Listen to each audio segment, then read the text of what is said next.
नमस्ते दोस्तों। कुछ स्टूडेंट के रिक्वेस्ट पे मैं एक प्रॉब्लम सॉल्व करने जा रहा हूँ। वो प्रॉब्लम शायद उसने कहा कि काफ़ी वायरल है, किसने डाला है, बहुत सारे व्यूज आए हैं, बहुत सारे लाखों में। मैं उसको सॉल्व करने जा रहा हूँ। उसने कहा कि वो इतने बड़े सॉल्यूशन थे कि उसे समझ ही नहीं आया, काफ़ी कॉम्प्लिकेटेड थे। तो मैंने उससे पूछा, उसने बतलाया। प्रॉब्लम था इस प्रकार, 1/a/1/b इक्वल टू 1/13। ये है क्वेश्चन। इसको मैं सॉल्व करूँगा और मेरा पूरा विश्वास है कि सॉल्व करने के बाद ये बिल्कुल अंडरस्टैंडेबल होगा। आप देखते ही समझ जाओ कि हाँ ये तो इजी ट्रिक है। और जब समझ जाएंगे तो प्लीज़ लाइक और सब्सक्राइब जरूर कीजिएगा।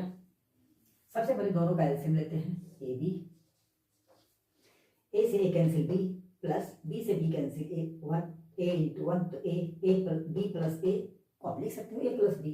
तो मैंने पहले ही अरेंज कर लिया, लिख दिया ए प्लस बी। इतना तो समझ में आ गया। Equal to 1/13।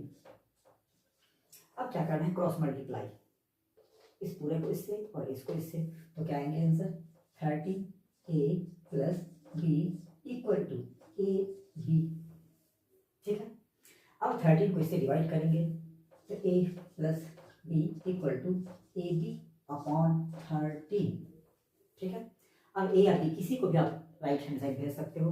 Right hand side भेजते ही साइन चेंज हो जाता है नंबर का। तो ये होंगे A equal to A B upon 13 minus B. ठीक है। अब क्या करते हैं, इसको एलसीएम ले लेते हैं। इसके नीचे 1 होता है, एलसीएम आया 13, यहाँ आया ए बी माइनस 13 बी। ठीक है। दोनों में बी है तो बी कॉमन, तो यह आएगा बी माइनस 13 अपॉन 13। ठीक है। अब बी कॉमन लिए तो ए आएगा यहाँ पे ए।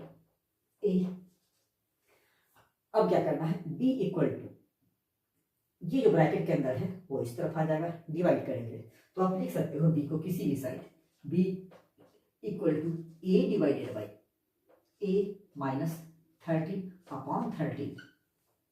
ठीक है। चलिए इसको उस साइड लिख देता हूं,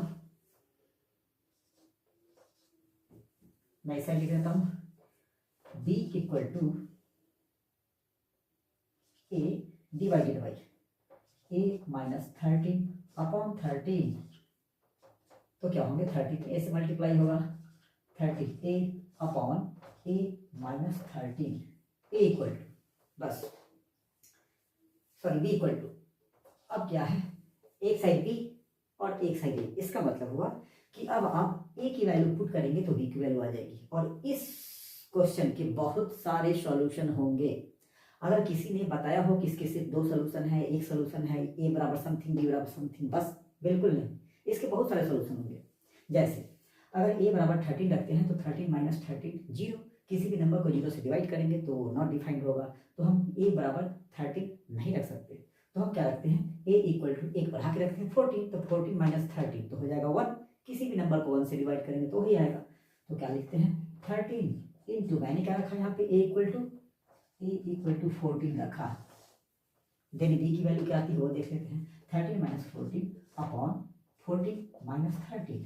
तो ये आ गया 182 अपॉन 1, 14 माइनस 13 1, मतलब ये वैल्यू हो गया। इसका मतलब हुआ कि b equal to 182 and a equal to 14।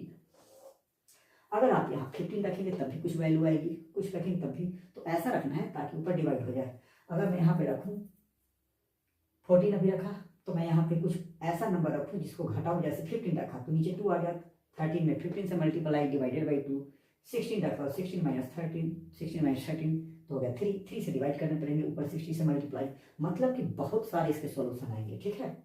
अब ये सॉल्यूशन सही है कि नहीं है वो चेक कर लेते हैं। b 182, a 14, 1/14 plus b 1/182 equal to, लाना है 113, आता है कि नहीं देख लेते हैं। दोनों का एलसीएम 182, 14 से डिवाइड करेंगे 182 को तो आएगा 13 प्लस 82, 182 1 इंटू 1 तो ये आ गया 14 अपॉन 182। 14 से कटेगा 182 13 वाल में, तो क्या आ गया 1/13। ये आपका आंसर है।